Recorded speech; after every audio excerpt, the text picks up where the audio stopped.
नमस्कार दोस्तों, मेरा नाम राघवेंद्र नाथ मिश्र है। इन खबर पे आप सभी का बहुत बहुत स्वागत है। मध्य प्रदेश में विधानसभा चुनाव होने हैं। इस चुनावी यात्रा में हम लोग निकले थे। अभी हम लोग जबलपुर पश्चिम विधानसभा सीट पर हैं, जहां पे कभी ये सीट जो है बीजेपी का गढ़ हुआ करता था, लेकिन उस किले को भेदने वाले विधायक तरुण भनोत जी हमारे साथ हैं। भनोत जी, जिस तरीके से आपने 2008 2013 2018 इस किले को भेदा, तीसरी बार इस चुनावी अखाड़े में हैं आप जीत की हैट्रिक लगाने के लिए, किन मुद्दों को लेकर जो है जनता के बीच जा रहे हैं? देखिए, पहली बात तो मैं कहूँगा, मैंने किसी किले को नहीं भेदा, मैं किसी अखाड़े में नहीं हूँ।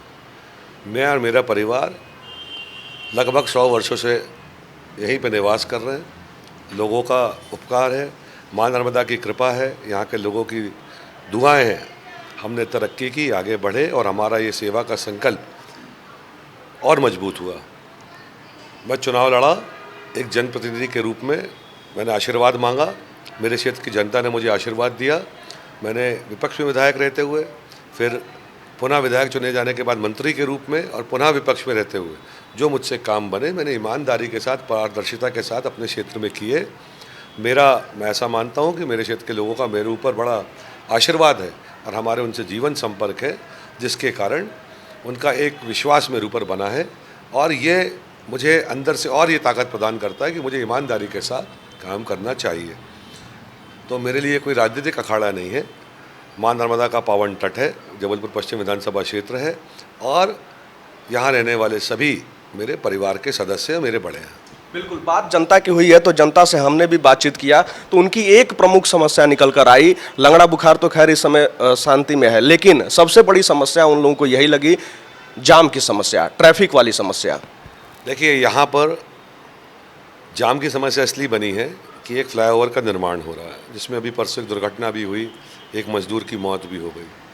हम लोग लगातार ये मांग उठाते रहे कि व्यवस्थित किया जाए। सरकार की हठधर्मिता, कुछ नेताओं की अहम अहंकार, अव्यवस्थित ढंग से विकास होना चाहिए। विकास के हम भी पक्षधर हैं, सभी लोग चाहते हैं विकास हो, पर व्यवस्थित विकास होना चाहिए। मेरी मर्जी का विकास नहीं होना चाहिए। 10% जो फ्लाईओवर तैयार हुआ, 90% का काम अभी पूरा नहीं हुआ है। उसका उद्घाटन कर दिया गया चुनाव के समय में। लोगों की समस्याएं और बढ़ गई। उसके कारण शास्त्री ब्रिज का जो हमारा फ्लाईओवर है, उस पर भी जाम लगने लगा। अव्यवस्था, और ये सब जनता देख रही है कि सिर्फ राजनीतिक श्रेय लेने के लिए भारतीय जनता पार्टी के नेता और 18.5 वर्ष की सरकार ने सब उल्टे सीधे काम किए हैं और इनका हिसाब संस्कारधानी जबलपुर की पूरी जनता, मध्य प्रदेश की जनता और ख़ास तौर पर जबलपुर पश्चिम विधानसभा के क्षेत्र की जनता ज़रूर इन नेताओं से लेने वाली है। जब आप वित्त मंत्री थे तो 3000 करोड़ की परियोजनाओं का प्रस्ताव रखे थे, उनमें से क्या हुआ? मैंने प्रस्ताव नहीं रखा था, हमने बजट में उसका वित्तीय स्वीकृति दी थी।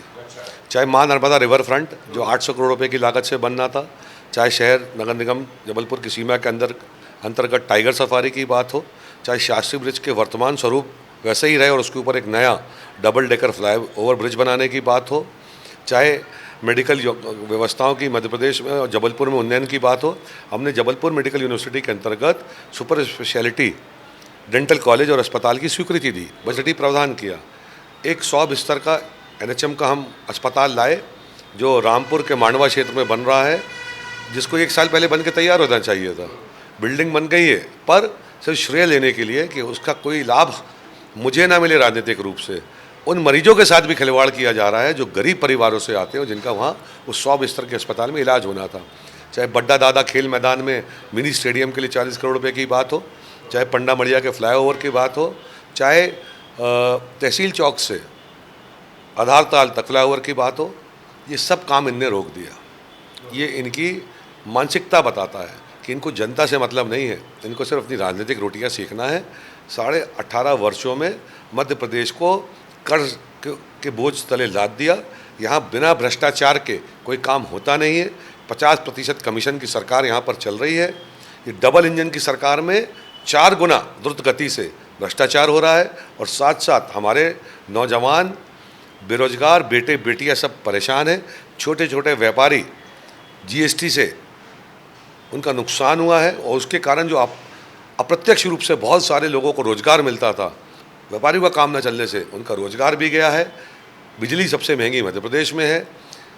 लूट हो रही है शिक्षा में, स्कूल के बच्चों की फीस लोग नहीं भर पा रहे हैं। अपने बच्चों को और बेटे और बेटियों की कॉलेज की फीस नहीं भर पा रहे हैं और मध्य प्रदेश सरकार मौन है। ये आयुष्मान का ढिंढोरा पीटते हैं। पिछले 2 साल से आयुष्मान के अंतर्गत अस्पताल मध्य प्रदेश में और जबलपुर में इलाज इसलिए नहीं कर रहे हैं कि उनकी 1000 करोड़ से भी ज़्यादा की राशि सरकार के ऊपर बकाया है। तो ये तो कमीशनबाज सरकार, भ्रष्ट सरकार और मध्य प्रदेश की जनता का संकल्प कि अगले 5 साल के लिए कांग्रेस पार्टी की सरकार माननीय कमलनाथ जी के नेतृत्व में बने और जो हम वचन दे रहे हैं उन्हें हम पूरा करें। आपने तो इसका जिक्र 2022 से ही करना शुरू कर दिया था, नए साल का पोस्टर से शुरुआत कर दी थी कि कमलनाथ सरकार आ रही है। देखिए, मेरे शुरुआत करने से नहीं होता है। जनता की भावना क्या है, जन भावना क्या है। आप मेरे पास बैठे हैं, मैं अपने पक्ष की बात कहूँगा। आप तो मेरे प्रतिपक्ष में चुनाव लड़ेंगे, जो आशीर्वाद लेने जाएंगे वो अपनी बात कहेंगे। इस लोकतंत्र में, इस बाबा साहब अम्बेडकर जी के बनाए हुए संविधान के तहत जो इस देश में लोकतंत्र लागू है, इसमें जनता ही जनार्दन है। और कुछ नेताओं को इसे चुनाव में याद आता है, उनका विषय जनता जो होती है उसे चुनाव के समय बनती है। और हमारे जैसे जो छोटे कार्यकर्ता होते हैं वो 5 साल ये प्रयास करते हैं 365 दिन कि हम अपनी जनता से जुड़े रहें, उनके सुख दुख में उनके साथ खड़े रहें। सब कुछ ना भी कर पाएँ तो कम से कम उनको ये भरोसा तो रहे कि हाँ, हमारे साथ हमारा चुना हुआ प्रतिनिधि, हमारा बेटा हमारे साथ खड़ा है।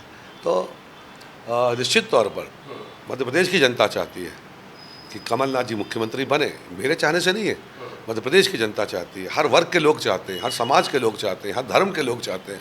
इसलिए कांग्रेस पार्टी की सरकार बनेगी, पूर्ण बहुमत की सरकार बनेगी, कमलनाथ जी मुख्यमंत्री बनेंगे।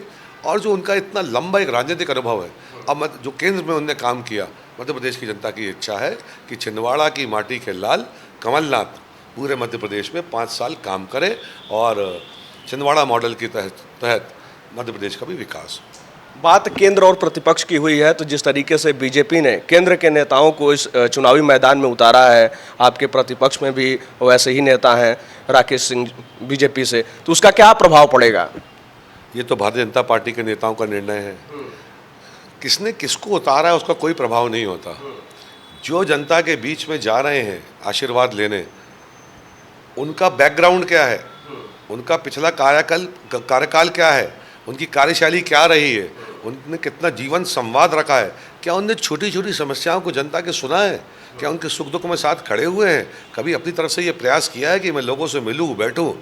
बहुत ज़रूरी नहीं है किसी व्यक्ति के लिए, मैंने जैसा कहा विकास ज़रूरी है। हम जहाज़ उतार देंगे, जहाज़ जबलपुर में चल रहा है, जहाज़ में कितने लोग बैठते हैं। मेरी विधानसभा में 2.5 लाख मतदाता हैं, 2,500 लोग ऐसे होंगे जो जहाज़ में बैठते होंगे, बाकी लोग उनकी सड़कें, उनका पानी, उनकी स्कूल की समस्या, उनके यहाँ सुख और दुख, वो बहुत महत्वपूर्ण है।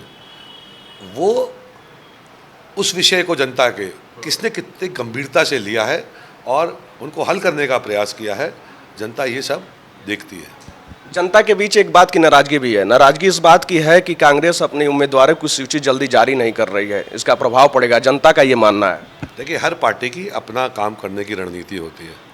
मैं अपने क्षेत्र में काम कर रहा हूँ एक कार्यकर्ता के रूप में, वर्तमान में विधायक हूँ। पार्टी, मैं तो काम कर रहा हूँ ना, जनता के बीच में जा रहा हूँ ना, काम कर रहा हूँ। पार्टी मुझे टिकट देगी, मैं प्रत्याशी के रूप में चुनाव लड़ूंगा, और नहीं तो जो मेरा काम है, जो मैं कर रहा हूँ, पार्टी जिसको, संगठन जिसको टिकट देगा उसके काम आएगा। तो ये भारतीय जनता पार्टी में दिक्कत है कि एक अनार 100 बीमार। कांग्रेस में ऐसा नहीं है। हम अच्छे उम्मीदवार जो जनता से जुड़े हुए हैं, जो पब्लिक से जुड़े हुए हैं, जो लोगों के सुख दुख को समझते हैं, उनको उतारेंगे और जन आशीर्वाद लेने के लिए हमारे प्रत्याशी उनके बीच में जाएंगे। 2018 में 8 सीटों में से 4 कांग्रेस के पास गई थी, 4 बीजेपी के पास। इस बार आपका समीकरण क्या कहता है? देखिए, मैं कोई संख्या के आधार पर कुछ कहूँ, मैं सेफोलॉजिस्ट तो हूँ नहीं, चुनाव विश्लेषक तो हूँ नहीं। मुझे विश्वास है अभूतपूर्व समर्थन मेरी विधानसभा में और सभी विधानसभा में कांग्रेस पार्टी को मिलेगा। पूरे महाकौशल में मिलेगा, विंध्य में मिलेगा, नेवाड़ में मिलेगा, मालवा में मिलेगा, मध्य भारत में मिलेगा, ग्वालियर चंबल संभाग में मिलेगा, बुंदेलखंड में मिलेगा। ज़बरदस्त बहुमत के साथ मध्य प्रदेश की जनता कांग्रेस पार्टी की सरकार बनाएगी और हम जो हमारे वचन हैं उनको पूरा करने के लिए काम करेंगे। एक आंकड़े तो बता दीजिए, मध्य प्रदेश में कितनी सीटें कांग्रेस की? मैंने फिर कहा, मैं इस पर विश्वास नहीं करता हूँ, पर मुझे पूरा विश्वास है, भरोसा है कि माँ नर्मदा के आशीर्वाद से, ईश्वर की कृपा से और जनता के सहयोग से पूर्ण बहुमत की सरकार, ज़बरदस्त बहुमत की सरकार कांग्रेस पार्टी की मध्य प्रदेश में बनने वाली है। और सभी अंचलों में मध्य प्रदेश के लोग ये चाहते हैं कि भारतीय जनता पार्टी को विदा किया जाए। चलिए, तो ये जबलपुर पश्चिम से विधायक तरुण भनोत जी हमारे साथ थे। जिस तरीके से जबलपुर पश्चिम का इतिहास रहा है, 1998, 2003, 2008 बीजेपी के खाते में ये सीट गई थी, लेकिन उसके बाद से तरुण भनोत जी इस पे चुनाव लड़ते हैं और 2013, 2018 कांग्रेस की झोली में और एक बार फिर 2023 का विधानसभा चुनाव आप सबके सामने है। ये तो वक्त बताएगा कि कौन इस चुनाव में बाजी मारता है, लेकिन मध्य प्रदेश की इस चुनावी यात्रा से तमाम खबरों को देखने के लिए आप सब जुड़े रहें इन खबर के साथ। धन्यवाद।